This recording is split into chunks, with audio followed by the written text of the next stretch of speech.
ബിസ്മില്ലാഹിർ-റഹ്മാനിർ-റഹീം. ഇന്നൽഹംദുലില്ലാഹി വസ്സലാത്തു വസ്സലാമു അലാ റസൂലില്ലാഹി വഅലാ ആലിഹി വസഹ്ബിഹി അജ്മഈൻ. അസ്സലാമു അലൈക്കും വറഹ്മത്തുള്ളാഹി വബറകാതുഹു. നമ്മൾ പഠിച്ചുകൊണ്ടിരിക്കുന്ന പുസ്തകം അൽ ഉസൂലു സലാസ, 3 അടിസ്ഥാന തത്വങ്ങൾ. ഷെയ്ഖുൽ ഇസ്ലാം മുഹമ്മദ് ബിൻ അബ്ദുൽ വഹാബ് റഹിമഹുള്ളയുടെ ഗ്രന്ഥമാണ്. ഇതിൻ്റെ വിശദീകരണം ഷെയ്ഖ് ഫൗസാൻ അൽ ഫൗസാൻ ഹഫിദഹുള്ളയുടേതാണ്. അപ്പോൾ നമ്മൾ കഴിഞ്ഞ ദർസുകളിൽ നിന്ന് മനസ്സിലാക്കി, നമുക്ക് ശരിയായ വിജ്ഞാനമില്ലെങ്കിൽ അള്ളാഹുവിനെക്കുറിച്ചും നബി സല്ലല്ലാഹു അലൈഹി വസല്ലമയെക്കുറിച്ചും ഇസ്ലാം ദീനിനെക്കുറിച്ചും ഇല്ലെങ്കിൽ നമുക്ക് ഖബറിലെ 3 ചോദ്യങ്ങൾക്ക് ഉത്തരം പറയാൻ കഴിയുകയില്ല. അതാണ് 3 അടിസ്ഥാന തത്വങ്ങൾ. നമ്മൾ പഠിച്ചുകൊണ്ടിരിക്കുന്ന ഈ ഗ്രന്ഥങ്ങൾ ആ 3 ചോദ്യങ്ങൾക്ക് ഉത്തരം പറയാൻ സഹായിക്കുന്ന വിജ്ഞാനങ്ങളാണ്. മൻ റബ്ബുക്ക എന്ന് ചോദിച്ചാൽ നിൻ്റെ റബ്ബ് ആരാണ് എന്ന് പറഞ്ഞാൽ അള്ളാഹു എന്ന് നമുക്ക് ഉത്തരം പറയാൻ കഴിയണം. നമ്മളെ വിശ്വാസം തെറ്റാണെങ്കിൽ ഉത്തരം പറയാൻ കഴിയുകയില്ല. മാ ദീനുക്ക എന്ന് ചോദിച്ചാൽ എന്താണ് നിൻ്റെ ദീൻ, മതം എന്ന് ചോദിച്ചാൽ അത് ഇസ്ലാം എന്ന് പറയാൻ കഴിയില്ല, വിശ്വാസം തെറ്റിയാൽ. മൻ നബിയുക്ക എന്ന് ചോദിച്ചാൽ നിൻ്റെ നബി ആരാണ് എന്ന് ചോദിച്ചാൽ അത് മുഹമ്മദ് സല്ലല്ലാഹു അലൈഹി വസല്ലം എന്ന് നമുക്ക് പറയാൻ കഴിയുകയില്ല. ഈ ലോകത്ത് നമുക്ക് പറയാൻ കഴിയുന്നുണ്ടെങ്കിലും നമ്മളെ വിശ്വാസം തെറ്റാണെങ്കിൽ നമുക്ക് ഈ 3 ചോദ്യങ്ങൾക്ക് ഉത്തരം പറയാൻ കഴിയുകയില്ല. അപ്പം നമ്മൾ മനസ്സിലാക്കി, ശരിയായ വിശ്വാസം അള്ളാഹു എവിടെയാണ് എന്നത്. അള്ളാഹു ആകാശത്തിൻ്റെ മേലെയാണ്, അർശിൻ്റെ മേലെയാണ്. പക്ഷെ നമ്മളിന്ന് ഭൂരിപക്ഷം മുസ്ലിം സമൂഹത്തോട് ചോദിച്ചാലും പ്രധാനപ്പെട്ട സംഘടനകളോട് ചോദിച്ചാലും അവരുടെ മദ്രസകളിലെ പുസ്തകങ്ങൾ പരിശോധിച്ച് നോക്കിയാലും അതേപോലെ KNM പോലത്തെ തൗഹീദുള്ള ചില നേതാക്കന്മാരോട് ചോദിച്ചാലും അള്ളാഹു എവിടെയും ചോദിച്ചാൽ അവർ പിഴച്ച വിശ്വാസം, അള്ളാഹു എല്ലായിടത്തും ഉണ്ട് എന്ന വിശ്വാസമാണ് പറയുക. ആ ഒരു വിശ്വാസം ആണ് നമ്മൾ, അതുകൊണ്ട് ആ വിശ്വാസം കൊണ്ടാണ് നമ്മൾ മരണപ്പെടുകയാണെങ്കിൽ ഖബറിൽ നമുക്ക് നമ്മളോട് മൻ റബ്ബുക്ക എന്ന് ചോദിച്ചാൽ അള്ളാഹു എന്ന് ഉത്തരം പറയാൻ കഴിയുകയില്ല. അള്ളാഹു കാത്തുരക്ഷിക്കട്ടെ. ഒരു വലിയ സമൂഹം വഴിതെറ്റി പോവുകയാണ്. അപ്പോൾ എവിടെ നിന്നാണ് ഈ വിശ്വാസം വന്നത്? അള്ളാഹു എല്ലായിടത്തും ഉണ്ട് എന്ന വിശ്വാസം, അതുപോലെ മറ്റ് പിഴച്ച വിശ്വാസങ്ങൾ എവിടെ നിന്നാണ് വന്നത്? ഇത് ഇബ്നു അസാക്കിറും മറ്റും റഹിമഹുള്ള പറഞ്ഞിട്ടുണ്ട്. അൽ ജാദ് ഇബ്നു ദിർഹം അദ്ദേഹത്തിൻ്റെ പിഴച്ച വിശ്വാസം ബയാൻ ഇബ്നു സംആനിൽ നിന്നും, ബയാൻ ഇബ്നു സംആൻ ലബീദ് ഇബ്നു അൽ ആസമിൻ്റെ സഹോദരിയുടെ മകൻ താലൂത്തിൽ നിന്നും, താലൂത്ത് തൻ്റെ മാതൃ സഹോദരനായ ലബീദിൽ നിന്നും ആണ് ഇത് സ്വീകരിച്ചത്.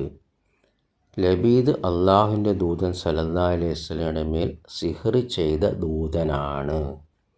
ഇത് ഇബ്നു കസീർ റഹിമഹുള്ളയുടെ ആർക്കും തർക്കമില്ലാത്ത പണ്ഡിതനാണ്. മുസ്ലിം ലോകത്ത് തർക്കമില്ലാത്ത എല്ലാവരും അംഗീകരിക്കുന്ന പണ്ഡിതനാണ് ഇമാം ഇബ്നു കസീർ റഹിമഹുള്ള. അദ്ദേഹത്തിൻ്റെ അൽ ബിദായ വൽ നിഹായ അതിൽ 9-ാം വോള്യം 350-ലും ഇമാം സുയൂത്തിയുടെ അൽ വസായിൽ ഫി മാരിഫത്തിൽ അവായിൽ 131-132-ലും കാണാം.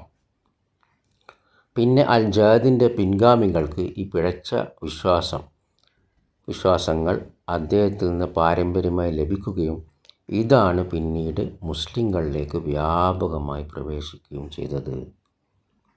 അപ്പോൾ അള്ളാഹു എല്ലായിടത്തും ഉണ്ട് എന്ന് നബി സല്ലല്ലാഹു അലൈഹി വസല്ലം പഠിപ്പിച്ചിട്ടില്ല. അല്ലെ, നമ്മൾ കഴിഞ്ഞ ദർസിൽ മനസ്സിലാക്കി, ഒരടിമ സ്ത്രീയെ മോചിപ്പിച്ചത് അവർ സത്യവിശ്വാസിനിയാണെന്ന് തെളിയിക്കാൻ നബി സല്ലല്ലാഹു അലൈഹി വസല്ലം ചോദിച്ചൊരു ചോദ്യമാണ് ഐനല്ലാ, അള്ളാഹു എവിടെ അവൾ? അപ്പോൾ അവർ ശരിയായ ഉത്തരം പറഞ്ഞു, അള്ളാഹു ഫിസ്സമ, ആകാശത്തിൻ്റെ മുകളിലാണ് എന്ന് പറഞ്ഞപ്പോഴാണ് അവർ വിശ്വാസിനിയാണ് എന്നും അവരെ മോചിപ്പിക്കണമെന്ന് നബി സല്ലല്ലാഹു അലൈഹി വസല്ലം പറഞ്ഞത്. അതുകൊണ്ട് സഹാബാക്കൾക്ക് ആർക്കും റളിയല്ലാഹു അൻഹും ഈ വിശ്വാസം ഉണ്ടായിട്ടില്ല. പൂർവികരായ ഇമാമുകൾക്കും ഈ വിശ്വാസം ഉണ്ടായിട്ടില്ല. ബാറക്കല്ലാഹു ഫീക്കും. പിന്നെ ഇത് ജഹം ബിൻ സഫ്വാനാണ് ഇത് പ്രചരിപ്പിച്ചത് ഇസ്ലാമിലേക്ക് വ്യാപകമായിട്ട്. മിക്ക പണ്ഡിതന്മാരും അദ്ദേഹത്തെ കാഫിറായിട്ടാണ് കാണുന്നത്. ഇമാം മുഹമ്മദ് റഹ്മത്തുള്ളയും അതേപോലെ ഇമാം ബുഖാരി റഹ്മത്തുള്ളയൊക്കെ ജഹ്ം ബിൻ സഫ്വാൻ എന്ന് പറഞ്ഞാൽ ജഹ്മികളുടെ നേതാവാണ്. അദ്ദേഹമാണിത് വ്യാപകമായി പ്രചരിപ്പിച്ചത്. അദ്ദേഹത്തെ റദ്ദ് ചെയ്യുന്ന ജഹ്മിയാക്കളെ തന്നെ അവരുടെ റദ്ദ് ചെയ്യുന്ന കിതാബുകൾ ഇമാം ബുഖാരിയും അതേപോലെ ഇമാം അഹ്മദ് റഹിമഹുല്ല രചിച്ചിട്ടുണ്ട്. കിതാബ് തൗഹീദ് വറദ് അൽ ജഹ്മി. ഇമാം ദഹബി പറയുന്നു, ജഹ്ം ബിൻ സഫ്വാൻ ദുർമാർഗത്തിൻ്റെ അടിസ്ഥാനമായിരുന്നു. ജഹ്മിയ വിഭാഗത്തിൻ്റെ നേതാവ്. അള്ളാഹു എല്ലാ സ്ഥലങ്ങളിലും ഉണ്ടെന്ന് അദ്ദേഹം പറയാറുണ്ടായിരുന്നു. ഇത് സിയാർ അലാം നുബല വോളിയം 6 പേജ് 26-27 കാണാം. അങ്ങനെയാണ് അദ്ദേഹത്തിൽ നിന്നാണ് ഈ കാഫിർ എന്ന് മിക്ക പണ്ഡിതന്മാരും കരുതുന്ന ഈ ജഹ്ം ബിൻ സഫ്വാൻ നിന്നാണ് ഇത് മുസ്ലിങ്ങളിലേക്ക് വ്യാപകമായി പ്രവേശിച്ചത്. പക്ഷേ ഇത് എവിടുന്ന് വന്നു? നബി സല്ലല്ലാഹു അലൈഹി വസല്ലമക്ക് സിഹ്ർ ചെയ്ത ജൂതനിൽ നിന്നാണ് ഈ വിശ്വാസം വരുന്നത്. അതുകൊണ്ട് നമ്മളിതെല്ലാം ഗൗരവമായിട്ട് കാണണം. നമ്മൾ വിജ്ഞാനമുണ്ടാക്കണം. ഇൽമു തേടൽ ഓരോ സത്യവിശ്വാസിക്കും വിശ്വാസിനിക്കും തലബൽ ഇൽം ഫരീദത്ത് നിർബന്ധമാണ് എന്നാണ് നബി സല്ലല്ലാഹു അലൈഹി വസല്ലം പഠിച്ചത്. അല്ലെങ്കിൽ നാം കുറ്റക്കാരാകും. അങ്ങനെ തെറ്റായ വിശ്വാസം കൊണ്ട് ഈ അള്ളാഹു എല്ലായിടത്തും ഉണ്ട് എന്ന വിശ്വാസം കൊണ്ട് നമ്മൾ ഖബറിലേക്ക് പോയാൽ നമുക്ക് മൻ റബ്ബുക എന്ന് ചോദിച്ചാൽ അള്ളാഹു എന്ന് നമുക്ക് ഉത്തരം പറയാൻ കഴിയുകയില്ല. അതുകൊണ്ട് ഈ ഗ്രന്ഥം അൽ ഉസൂൽ സലാസ 3 അടിസ്ഥാന തത്വങ്ങൾ നമ്മൾ ശരിക്കും മനസ്സിലാക്കി പഠിക്കേണ്ടതുണ്ട്. ബാറക്കല്ലാഹു ഫീക്കും. പഠിച്ചുകൊണ്ടിരിക്കുന്നതിപ്പം ഇസ്ലാമിൻ്റെ തൂണുകളാണ്, സ്തംഭങ്ങൾ, അർക്കാനുകൾ. അതിലെ ആദ്യത്തെ തൂണിൻ്റെ ആദ്യത്തെ ഭാഗം അഷ്ഹദു അൻ ലാ ഇലാഹ ഇല്ലല്ലാഹയെക്കുറിച്ചാണ് നമ്മൾ പഠിച്ചുകൊണ്ടിരിക്കുന്നത്. ഇനി ലാ ഇലാഹ ഇല്ലല്ലാഹയെക്കുറിച്ച് നമുക്കൊന്ന് പഠിക്കാം. അതിന് 2 തൂണുകളുണ്ട് എന്ന് നമ്മൾ മനസ്സിലാക്കി. നിഷേധവും സ്ഥിരീകരണവും. അതുകൊണ്ട് നിന്നോട് പറയപ്പെട്ടാൽ അല്ലെങ്കിൽ നിന്നോട് ചോദിക്കപ്പെട്ടാൽ ലാ ഇലാഹ ഇല്ലല്ലാഹയുടെ തൂണുകൾ എന്താണ്? അപ്പോൾ നീ പറയണം നിഷേധവും സ്ഥിരീകരണവും. നിഷേധം എന്താ? ലാ ഇലാഹ, എല്ലാ ഇലാഹിനെയും നിഷേധിക്കുന്നു. സ്ഥിരീകരണം എന്താ? ഇല്ലല്ലാഹ്, അള്ളാഹു ഒഴികെ ആരാധനക്കർഹൻ വേറെ ആരും ഇല്ല. ഇനി അതിൻ്റെ നിബന്ധനകൾ 7 അതിൻ്റെ ഷർത്തുകൾ 7. അതുകൊണ്ട് ഈ ഷർത്തുകൾ അറിയില്ലെങ്കിൽ നിനക്ക് ലാ ഇലാഹ ഇല്ലല്ലാഹ് കൊണ്ട് ഒരു പ്രയോജനവും ഉണ്ടാവുകയില്ല. ചില പണ്ഡിതന്മാർ ഇതിനെ കാവ്യരൂപത്തിലാക്കിയിട്ടുണ്ട്. ഈ ലാ ഇലാഹ ഇല്ലല്ലാഹയുടെ 7 നിബന്ധനകൾ. ഇൽമുൻ യഖീനുൻ ഇഖ്ലാസുൻ വസിദ്ഖുക മഅ മഹബ്ബത്തിൻ വ ഇൻഖിയാദിൻ വൽ ഖുബൂലി ലഹ. അപ്പോൾ ഈ ഷർത്തുകൾ നമ്മൾ മനഃപ്പാഠമാക്കാൻ ശ്രമിക്കണം. എന്നിട്ട് ഇതെന്താണ് എന്ന് നമ്മൾ അറിയണം. അപ്പോൾ എന്തൊക്കെയാണ് 7 നിബന്ധനകൾ? വിജ്ഞാനം, ദൃഢമായ ഉറപ്പ്, ഇഖ്ലാസ്, ആത്മാർത്ഥത, നിഷ്കളങ്കത ഒക്കെ ഇഖ്ലാസിന് പറയും.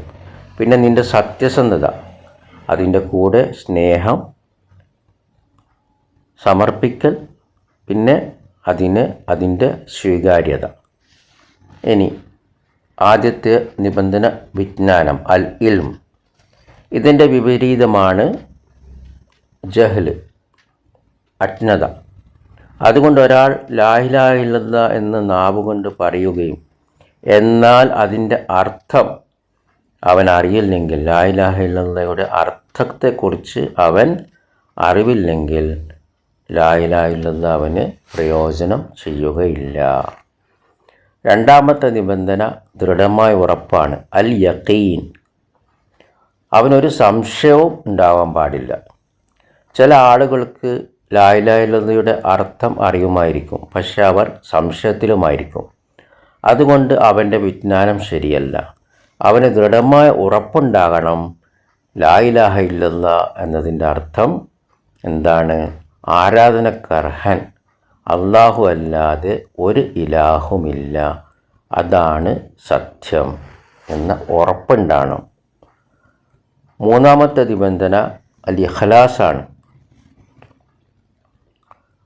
ഇത് ഷിർക്കിൻ്റെ വിപരീതമാണ്. ചില ആളുകൾ ലാ ഇലാഹ ഇല്ലല്ലാഹ് പറയും, പക്ഷേ അവർ ഷിർക്ക് ഉപേക്ഷിക്കുകയില്ല. ഇത് നമ്മൾ കാണുന്നതാണ് ഖബർ ആരാധകരിൽ. സമസ്ത പോലത്തെ വലിയ സമൂഹം, സംഘടനയും അതിൻ്റെ കൂടെയുള്ള വലിയ സമൂഹവും അവർ എന്താണ് ലാ ഇലാഹ ഇല്ലല്ലാഹ് പറയുന്നുണ്ട്, പക്ഷെ അവർ ഷിർക്കിനെ ഉപേക്ഷിച്ചിട്ടില്ല. ലാ ഇലാഹ ഇല്ലല്ലാഹ് അതുകൊണ്ട് ഇവർക്ക് പ്രയോജനം ചെയ്യുകയില്ല. കാരണം അവർ അതിൻ്റെ ഒരു നിബന്ധന ഷിർക്കിനെ ഉപേക്ഷിച്ചിട്ടില്ല. നാലാമത്തെ നിബന്ധന അസ്സിദ്ഖാണ്, സത്യസന്ധത. അത് കളവിൻ്റെ വിപരീതമാണ്. കാരണം മുനാഫിക്കുകൾ ലാ ഇലാഹ ഇല്ലല്ലാഹ് പറയുന്നുണ്ട്, എന്നാൽ അവർ കളവ് പറയുന്നവരാണ്. എങ്ങനെ? അവർ ഹൃദയത്തിൽ കളവ് പറയുന്നവരാണ്. അവർക്ക് ഹൃദയത്തിൽ എന്തില്ല? വിശ്വാസമില്ല. അതിൻ്റെ അർത്ഥത്തിൽ വിശ്വാസമില്ല.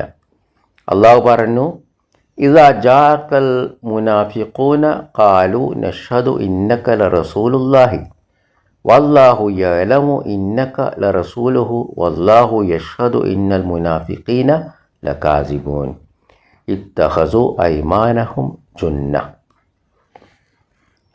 മുനാഫിക്കുകൾ നിൻ്റെ അടുത്ത് വന്ന് പറയും, നബി സല്ലല്ലാഹു അലൈഹി വസല്ലമയുടെ അടുത്ത് വന്ന് പറയും, ഞങ്ങൾ സാക്ഷികളായിരിക്കുന്നു, തീർച്ചയായും നീ അള്ളാഹുവിൻ്റെ ദൂതനാണ് എന്ന്. അള്ളാഹുവിനറിയാം നീ തീർച്ചയായും അവൻ്റെ ദൂതനാണ്. അള്ളാഹു സാക്ഷ്യം വഹിച്ചിരിക്കുന്നു, മുനാഫിക്കുകൾ തീർച്ചയായും കളവ് പറയുന്നവരാണ്. അവർ അവരുടെ ശബ്ദത്തിനൊരു മറയുണ്ടാക്കിയിരിക്കുന്നു, അവരുടെ കാപട്യത്തിന്. ഇത് സൂറത്തുൽ മുനാഫിഖൂൻ 63-ാം അധ്യായം 1-2 വചനങ്ങളാണ്. അഞ്ചാമത്തെ നിബന്ധന അൽ മഹബ്ബയാണ്, സ്നേഹം. നിനക്ക് ഈ പ്രസ്താവനയോട്, ലാ ഇലാഹ ഇല്ലല്ലാഹയോട് സ്നേഹം ഉണ്ടാകണം, അതിൻ്റെ ആളുകളോട് കൂറും ഉണ്ടാകണം. ഒരാൾ അവന് സ്നേഹമില്ല ആ പ്രസ്താവനയോട്, അല്ലെങ്കിൽ അതിൻ്റെ ആളുകളെയും സ്നേഹിക്കുന്നില്ലെങ്കിൽ അവന് ലാ ഇലാഹ ഇല്ലല്ലാഹയെ കൊണ്ട് ഒരു പ്രയോജനവും ഉണ്ടാവുകയില്ല. അടുത്ത നിബന്ധന അൽ ഇൻഖിയാദാണ്, സമർപ്പിക്കൽ. ഇത് ഉപേക്ഷിക്കൽ എന്നതിൻ്റെ വിപരീതമാണ്. ഇതിൻ്റെ അർത്ഥം ലാ ഇലാഹ ഇല്ലല്ലാഹ് എന്താണോ സൂചിപ്പിക്കുന്നത്, ആരാധന അള്ളാഹുവിന് മാത്രം പങ്കുകാരില്ലാതെ അതിൻ്റെ കൂടെ അവൻ്റെ കൽപ്പനകൾക്ക് പൂർണ്ണമായും വിധേയനാവുക, ഇതാണ് സമർപ്പിക്കുക എന്നതുകൊണ്ട് അർത്ഥമാക്കുന്നത്. നീ അത് തിരിച്ചറിയുകയും അതിനെ സാക്ഷ്യപ്പെടുത്തുകയും ചെയ്താൽ ആരാധനക്കർഹൻ അള്ളാഹു അല്ലാതെ ഒരു ഇലാഹില്ല. അപ്പോൾ അത് നിനക്ക് ആവശ്യമായി വന്നു, നീ അതിന് സമർപ്പിക്കൽ, അള്ളാഹുവിൻ്റെ നിയമങ്ങൾക്കും അവൻ്റെ മതത്തിനും പൂർണ്ണമായും സമർപ്പിക്കൽ. നീ പറയുകയാണ് ലാ ഇലാഹ ഇല്ലല്ലാഹ്, എന്നാൽ നീ അള്ളാഹുവിൻ്റെ നിയമങ്ങൾക്കും അവൻ്റെ വിധികൾക്കും സമർപ്പിക്കുന്നില്ലെങ്കിൽ ലാ ഇലാഹ ഇല്ലല്ലാഹ് നിനക്ക് പ്രയോജനം ചെയ്യുകയില്ല. ബാറക്കല്ലാഹു ഫീക്കും. ഏഴാമത്തെ നിബന്ധന സ്വീകാര്യതയാണ്, അൽ ഖബൂൽ.